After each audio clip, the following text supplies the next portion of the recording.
Hello everyone, कैसे हैं आप सभी। Welcome to our YouTube channel exam trainer. तो गाइस, कैसे हैं आप सभी। जैसा कि हम सभी जानते हैं कि जो बिहार दरोगा की भर्ती है 2025 का, उसका जो नोटिफिकेशन है वो आउट हो गया है, जिसके अंदर आपको टोटल 799 की पोस्ट के बारे में इसकी नोटिफिकेशन जारी हुआ है। तो गाइस, आपके लिए बहुत ही एक इम्पोर्टेंट खुशखबरी है। तो आपको इस वीडियो में देखेंगे कि इसका जो एग्ज़ाम पैटर्न क्या है, एग्ज़ाम सिलेबस क्या है, और इसके लिए जो एज क्राइटेरिया है वो क्या रखा गया है, इसके जो फिजिकल स्टैंडर्ड है वो क्या है, इस वीडियो में हम अच्छे से डिटेल में समझेंगे। तो उसके लिए क्या करना होगा, आपको पहले तो वीडियो को लाइक करना होगा, चैनल को सब्सक्राइब करना होगा और बेल आइकन भी दबा दो, ताकि जो भी आने वाले जो नोटिफिकेशन है वो आपको टाइम टू टाइम मिलता रहे।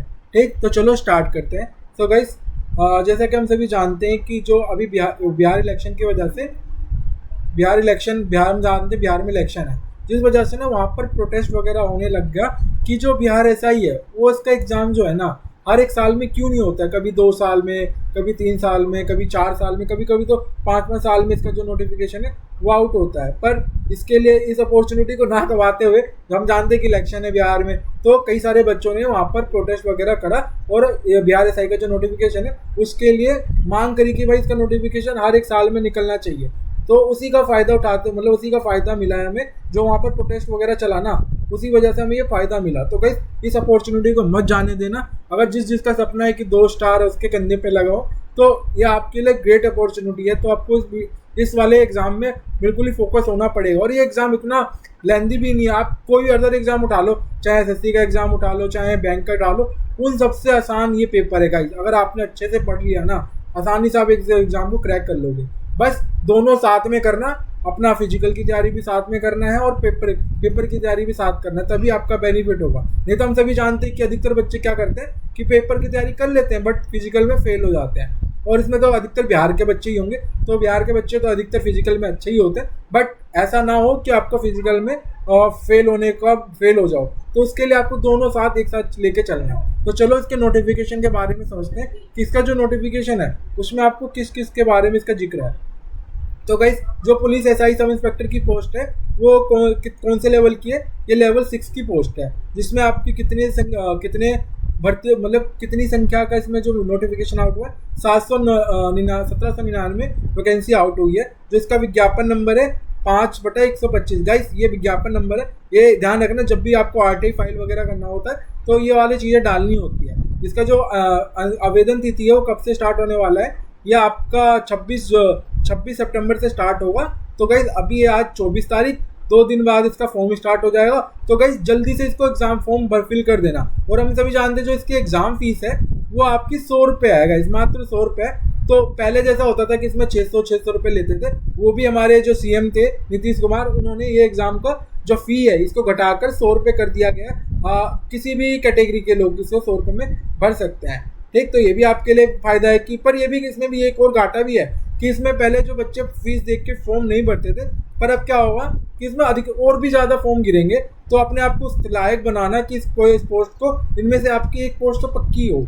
ठीक, तो आपको ये ध्यान रखना है। और इसकी जो आवेदन की तिथि है वो कब से स्टार्ट होनी है, 26 सितंबर से स्टार्ट होना है। ठीक है, आपको इससे पहले ही भर देना है, ताकि आपको जो लास्ट डेट है ना, लास्ट डेट तक अगर इंतजार करोगे तो आपका जो इसका जो सर्वर है, हम सभी जानते हैं बिहार का जो जितने भी ऑफिशियल साइट है उसका सर्वर तो बहुत ही घटिया है, मतलब घटिया ही कहूँगा, क्योंकि इसका जो सर्वर है आपको 1 2 दिन तो बढ़िया चलेगा, पर धीरे धीरे करके बिल्कुल डेड होने वाली कंडीशन में आ जाती है। हम सभी जानते हैं अभी जो बिहार AED को फॉर्म आया था, AEDO का फॉर्म आया था, उसका जो सर्वर है वो काफ़ी वीक था, जिस वजह से फॉर्म फिलअप करने में काफ़ी बच्चों को बहुत सारी प्रॉब्लम आई थी। क्योंकि हम लोग जो है ऑफलाइन पढ़ाते हैं, तो ऑफलाइन में क्या होता है ना, तो ऑफलाइन में इतनी चीज़ें डिस्कशन नहीं हो पाती। बट अब जैसे हम जानते हैं कि हम भी अब न्यू आए हम ऑनलाइन चैनल पर, तो हम भी अब जितने भी ऑनलाइन के बच्चे हैं ना, उनको भी अच्छे से समझाया जा सके कि किस तरह से इस एग्ज़ाम की तैयारी करनी है। तो गाइस, जितना इस वीडियो को शेयर कर सकते हो तो करो। तो अब देखो, इसके जो वैकेंसी है उसको हम डिफरेंट कैटेगरी वाइज डिवाइड कर लेते हैं कि कौन सी कैटेगरी में कितनी वैकेंसी है। तो गाइस, एससी में कितनी वैकेंसी है, आपकी 210 वैकेंसी है। अनुसूचित जनजाति में कितनी है, आपकी 15 है। और क्या बोलते हैं, अत्यंत पिछड़ा वर्ग 273, पिछड़ा वर्ग के लिए 222 है। ये गाइस महिलाओं के लिए जो पिछड़े वर्ग है उनकी 42 है। और जो अनरिजर्व जनरल कैटेगरी है, यूआर कैटेगरी, उसके लिए 850 वैकेंसी है गाइस। ये भी बहुत सही वैकेंसी है गाइस, 850 वैकेंसी भी बहुत सही है। आप इतना घबराने की जरूरत नहीं है कि जो लास्ट ईयर थी वो 1200 कुछ थी ना, 1200 के आसपास, ये आपके लिए बेस्ट अपॉर्चुनिटी है 850 जो अगर जो जनरल कैटेगरी में, क्योंकि जनरल कैटेगरी वाले ही सोचते हैं कि यार मेरा कास्ट ऐसी होता वैसी होता, वैसा वैसी कोई बात नहीं है। अगर आपने अच्छे से इस पर फोकस करा ना तो आप आसानी से अपनी सीट पक्की कर सकते हैं। और टोटल इसमें कितना 1799 वैकेंसी के बारे में जिक्र है। ठीक, इतना तो आपको समझ में आ गया होगा कि जो उसकी आवेदन तिथि है वो 26 सितंबर से है और ये लेवल 6 की जॉब है गाइस। जो लेवल 6 की जॉब होती है ना वो भाई उसकी जो सैलरी है वो आपका 60K प्लस बनेगी। ध्यान रखना 60 सैलरी इसमें मैटर नहीं करती है गाइस, इसके जो 2 स्टार है ना ये मैटर करता है। ये मैटर है भाई, आप जानते हो बिहार में भाई दरोगा की क्या वैल्यू है, आपको अच्छे से पता होगा। तो चलो अब नेक्स्ट देखते हैं। जो आवेदन की जो तिथि है उसके लिए सबसे पहले तो आप एक इंडियन होने चाहिए। आप इसमें कोई भी कौन भर सकता है, इसमें मेल भर सकता है, फीमेल भर सकता है और कोई भी थर्ड जेंडर भी, क्योंकि अब इक्वालिटी हम सब जानते हैं, हम पॉलिटी में पढ़ते हैं, राइट टू इक्वालिटी हम जहाँ पढ़े ही हैं, तो सभी जेंडर के लिए आप आवेदन कर सकते हैं, कोई भी हो आप इसके लिए आवेदन कर सकते हैं। तो अभ्यर्थियों की सूचना अभी तक कब से है, वो कब से ज्ञात करेगी, जो अभ्यर्थी है ना उनकी जो योग्यता है, आप कम से कम ग्रेजुएशन हो जाने चाहिए इस डेट तक, ग्रेजुएशन साक्षरता आपकी हो जानी चाहिए 1 अक्टूबर 2025 तक गाइस आप ग्रेजुएट हो जाना चाहिए। और आपका जो डिग्री है आपके हाथ में होना चाहिए, मतलब हाथ में इन द सेंस कि अभी ओरिजिनल डॉक्यूमेंट फॉर्म में आपके पास होना चाहिए। ठीक है, क्योंकि आपकी डेट मिलाई जाएगी जब आप डीवी के लिए जाओगे ना, तो आपकी जो डेट है ये डिसाइड करेगी कि आपकी योग्यता जो ग्रेजुएशन है इस डेट तक आपकी हो चुकी हो। ठीक, अब जो इसकी आयु सीमा है गाइस, आप इसमें यही तो फायदा है बिहार एसआई में, इसमें कोई एज का तो कोई दिक्कत ही नहीं आती, क्योंकि जो बच्चे 18 से 37 साल तक के बच्चे इसमें फॉर्म अप्लाई कर सकते हैं। इसमें कोई बंदा तो लेगा भी नहीं कि भाई मुझे तो एज रिलैक्सेशन चाहिए, तो कोई लेगा ही नहीं, क्योंकि 18 से 37 तो बहुत सही होता है, आप आसानी से आप भर सकते हो। और आसानी अगर आपका इच्छा है तो आप अभी आप ले भी सकते हो, कितना 25-26 साल के बच्चा अधिकतर उसमें मैक्सिमम होता है, बट कोई नहीं, अगर आप कोई 30 साल का भी है तो आसानी से भर सकता है। ठीक, और जो पिछड़ा वर्ग है उसको भाई 20 से 40 वर्ग तक की उम्र होनी चाहिए, तो इसका ध्यान रखना। जो पिछड़ा वर्ग है उससे 2 साल की 3 साल की छूट है, और जो 80 के कैटेगरी का उससे 5 साल का छूट है। ठीक है, इसमें 3 साल का होता है, इसमें 5 साल का होता है, तो उस पर फोकस कर लेना। इतना तो कौन ही करेगा, 40 साल का हो जाएगा तो कौन ही इसमें फॉर्म भरता है। नेक्स्ट देखते हैं। अब इसके अंदर जो अभ्यर्थी की शारीरिक मापदंड है, इसमें आपका मैं आगे बताऊंगा क्या क्या इसमें देखा है। इसमें 165 हाइट की बात करी गई है, 160 पिछड़ा वर्ग की बात करी गई है, मैं आगे आपको इस वीडियो में आपको बताता रहूँगा। ठीक है, अभी मैं फिजिकल स्टैंडर्ड पे आता हूँ। तो गाइस इसका जो एग्जाम पैटर्न है, जो इसका एजुकेशनल क्वालिफिकेशन है वो क्या क्या है, अभी मैंने इसका जिक्र करा कि आप ग्रेजुएट हो जाना चाहिए, ग्रेजुएशन आपकी हो जानी चाहिए अभी तक, और जो इसकी एज लिमिट है वो आपकी 20 साल से 37 साल के बीच में होनी चाहिए, जो जनरल कैटेगरी होता है। वही ओबीसी को 3 साल का रिलैक्सेशन, और नेशनैलिटी इंडियन होनी चाहिए। अब इसका जो फिजिकल स्टैंडर्ड है वो देख लो, आपकी जो हाइट है 165 होनी चाहिए जनरल और ओबीसी की, 165 हाइट होनी चाहिए, 165 सेंटीमीटर आपकी हाइट होनी चाहिए जनरल और ओबीसी कैटेगरी की, और 160 एससी और एसटी कैटेगरी का। ध्यान रखना गाइस, ये कंपलसरी है, इसमें थोड़ा सा भी आपको छूट नहीं मिलेगा। आप अगर इतना नहीं कर पाओगे तो आप फिजिकल के टाइम में आउट हो जाओगे। अब इसमें जो चेस्ट है नॉर्मल 81 तक और फुलाकर 86, 5 सेंटीमीटर का आप इनलार्ज करना होगा आपको हाइट में। और लड़कियों में चेस्ट का कोई रोल नहीं है, इनकी जो हाइट है वो 155 सेंटीमीटर हाइट होनी चाहिए, और 150 सेंटीमीटर फॉर एससी। और इसमें मिनिमम वेट कितना है 48 केजी। गाइस इसका जो बायोमास होता है वेट अपॉन में होता है ना, तो उसके हिसाब से आपके हाइट के अकॉर्डिंग आपका वेट भी होना चाहिए। उसके बारे में आपको नेक्स्ट वीडियो में भी आगे चल के मैं बताऊंगा कि आपका जो वेट होना चाहिए कितना होना चाहिए। अभी आपको क्या ध्यान रखना, आपको पढ़ाई करनी है कि हम इस एग्जाम को कैसे निकालें। चलो नेक्स्ट बढ़ते हैं। अब इसका जो एग्जाम पैटर्न है, अब एग्जाम पैटर्न देख लो, एग्जाम पैटर्न में क्या क्या मतलब कैसे पूछा जाता है तो उसको देख लो। तो इसमें कई 2 पेपर होते हैं। पहला जो प्रीलिम्स होता है, प्रीलिम्स में कैसा होता है आपका, इसमें आपका ऑब्जेक्टिव टाइप क्वेश्चन होता है, जो एमसीक्यू टू क्वेश्चन पूछे जाते हैं। इसमें टोटल नंबर क्वेश्चन कितने होते हैं, 200 नंबर के 200 क्वेश्चन होते हैं 200 मार्क्स के, और आपको 2 घंटे मिलते हैं। और एक क्वेश्चन गलत करने पर आपके 1/5 मार्क्स कट जाएंगे, 0.2 मार्क्स कट जाएंगे।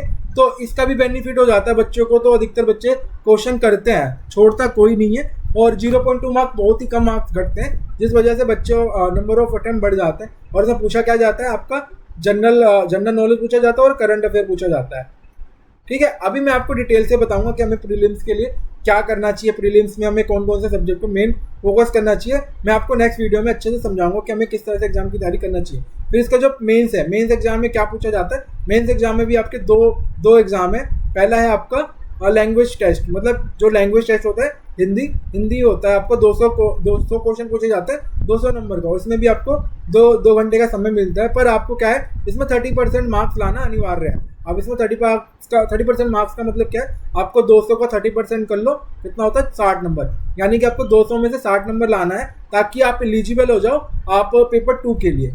अगर आपने 60 नंबर नहीं लाया तो आपका जो पेपर 2 है जीएस वाला सेक्शन, वो आपका चेक नहीं होगा। तो गाइस आपको इसमें पहले तो 60 नंबर लाने ही लाने, ये कंपलसरी है और ये आसानी से आ जाएंगे, कोई इतना लोड लेने वाली बात है नहीं। अब इसमें जो पेपर 2 है उसमें सिर्फ जीएस क्या क्या पूछा जाता है, इसमें आपके नंबर ऑफ क्वेश्चन कितने होते हैं, 100 क्वेश्चन होते हैं 200 मार्क्स का। ठीक, इसमें भी आपको 2 घंटे मिलते हैं। इसमें आपका पहला जनरल साइंस पूछा जाता है, दूसरा जनरल साइंस पूछा जाता है, जनरल स्टडीज पूछा जाता है और कुछ मैथमेटिक्स और रीजनिंग के भी क्वेश्चन होते हैं। और डोंट वरी, मैं आपको इसके बारे में डिटेल से वीडियो दूंगा। ठीक है, नेक्स्ट बढ़ते हैं। इसमें फिजिकल जो स्टैंडर्ड है, इसमें फिजिकल स्टैंडर्ड भी है। इसमें फिजिकल आपकी कितनी है, 1600 मीटर आपको 1 पॉइंट कितना 6.5 मिनट में के भीतर करना है। ये 6 मिनट नहीं है, 6:30 तक की है, 6:30 तक की है। और महिलाओं के लिए 1 किलोमीटर 6 मिनट तक की है। और लंबी कूद भी है इसके अंदर, लंबी कूद भी है इसके अंदर। अरे इसमें लंबी कूद भी है। पुरुषों के लिए इसमें 12 फीट है और महिलाओं के लिए 9 फीट है। और गोला फेंक कितना है, 16 पाउंड है। उसमें 16 पाउंड मतलब आपको कितना वेट होता है, 7.26 इसके अंदर वेट होता है, जिसमें 16 फीट फेंकना होता है। और महिलाओं के लिए 12 पाउंड जाकि 4 केजी आपको 10 फीट फेंकना होता है। गाइस इनके बारे में आप समझ जाओगे जब आप फिजिकल की तैयारी करोगे ना, आपको अच्छे से समझ में आएगा कि ये बहुत आसान है, आपको इतना लोड लेने वाली बात है नहीं इसमें। अब गाइस तो आज के लिए इस वीडियो में इतना ही रखते हैं।